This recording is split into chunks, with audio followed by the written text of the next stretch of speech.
श्रीमईचे बाबा आज बाहेरगावी गेले होते आणि जाताना मात्र त्यांनी मला एक जणू इन्स्ट्रक्शनचा पेपरच दिला होता की श्रीमईसोबत नेमकं 2 दिवसामध्ये कसं ट्रीट करायचं. सो ॲज पर इन्स्ट्रक्शन मी तिला जरा जास्तच प्रेम करत होते, कारण की थोडंसं बाबा गेल्यावर तिला थोडंसं त्यांची आठवण येऊ लागली होती. कारण तिला कळालं होतं की त्यांनी आज ऑफिसला न जाता कुठेतरी बाहेर गेलेले आहेत.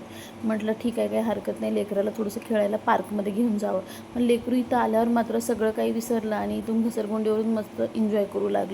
हे तिचे जे मोठे मोठे फ्रेंड्स आहेत ना, छोटे तर म्हणता येणार नाही कारण की तिच्यापेक्षा मोठे आहेत, त्यांच्यासोबत तिनं फुल ऑन मस्ती करू लागली होती. संध्याकाळी घरी आल्यावर तिनं चक्क माझाच मेकअप करायला घेतला. कदाचित तिला वाटलं असेल मी तिच्यापेक्षा थोडीशी, समजलं ना तुम्हाला. सी फॉर कॅट कशी करते.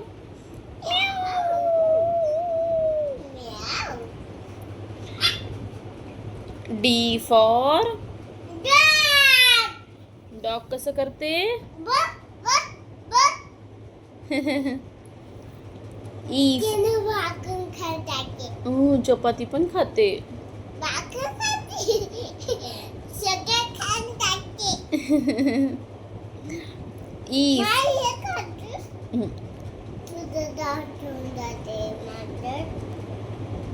ई फॉर हे ई फॉर हळूहळू खा.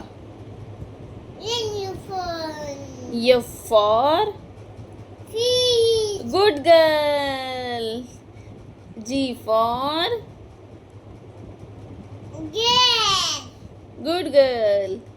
H for I for ice cream. खाऊन टाका.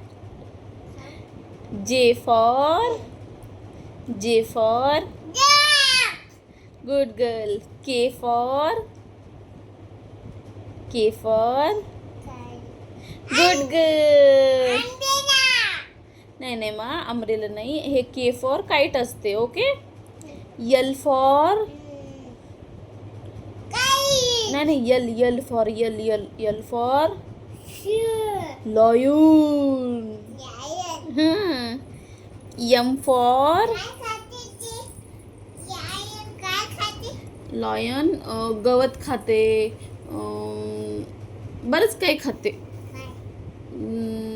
चारा, गवत, असं वेगवेगळे झाडाचे पानं ते खाते आता सध्या.